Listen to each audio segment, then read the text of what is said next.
अब लु भाषण दिनु पर्यो एक दुईवटा कहाँ हराउनु भएको थियो यतिका दिनहरूमा म त पश्चिम बस्छु गाईघाटतिर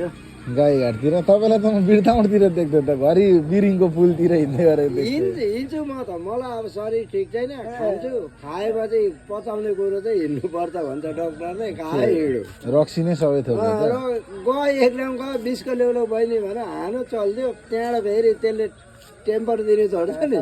परतिर स्ट्यान्डमा गयो 20 को माको हानो हिँड्यो चल्थ्यो रक्सी नै जिन्दगी हो रक्सी नै जिन्दगी हो त एउटा कुरो सुन आफ्नो शरीरलाई मेरो हात बिहान उठेर एक माना खान पाइनँ भने हात लाग्छ अघि हानिसक्नु भयो कि छैन हानेको आज त हात कामेको देख्दिनँ केही चिज सानो चिज पौडिन लायो भने हात काट्छ कि